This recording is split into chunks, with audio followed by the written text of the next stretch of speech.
L'absence de douleur fait partie du bien-être. Et donc, pour pouvoir améliorer le bien-être animal, la première étape, c'est d'identifier les problèmes, donc identifier la douleur pour pouvoir mieux la traiter. Dans le cadre de mes activités d'enseignant-chercheur, j'avais à cœur de développer un outil pédagogique pour permettre aux apprenants à reconnaître les signes de douleur chez les ruminants. Et donc dans ce cadre-là, j'ai encadré 2 thèses d'exercices vétérinaires, celle de Chloé Petit sur les bovins et celle de Constance Girard sur les ovins. Je m'intéressais déjà pas mal au comportement animal et je trouvais ça intéressant de travailler sur la douleur des bovins parce que c'est un sujet qui est hyper repris dans les médias et qui est vraiment au cœur de l'élevage en ce moment. Et je trouvais ça intéressant de pouvoir, plutôt que ce soit un thème décrié, plutôt de pouvoir apprendre aux éleveurs à reconnaître les signes de douleur et aux vétérinaires, donc plutôt avoir un côté un petit peu proactif dans le développement de la prise en charge de la douleur chez les bovins. Un des rôles du vétérinaire, ça va être de prendre en charge la douleur.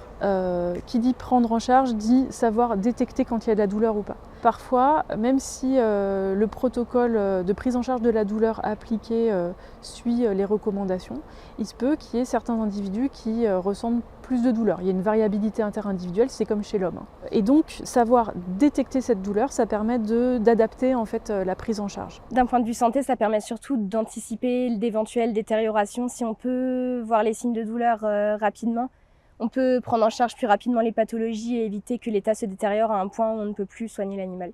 Il va aussi y avoir donc, la production qui peut être affectée. Donc, par exemple la production laitière ou le gain de poids chez les animaux en croissance. On a également tout ce qui touche au bien-être de l'éleveur parce qu'avoir des animaux qui se sentent bien, c'est aussi important pour les éleveurs.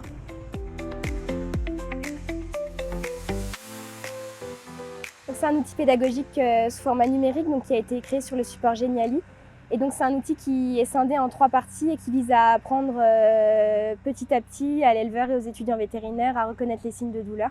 Globalement, les retours ont été plutôt bons, les gens aimaient bien l'aspect très visuel. C'est vrai que ça permettait de mieux ancrer les connaissances. Ce jeu, je vais le mettre à disposition des étudiants vétérinaires et puis il va être sur le site de la chaire bien-être animal, donc il va être à disposition de toutes les personnes qui s'intéressent à ces questions. Avec le premier niveau du jeu, on reprend vraiment la base, donc on reprend vraiment toutes les régions du corps, il n'y a pas besoin d'avoir de prérequis particuliers.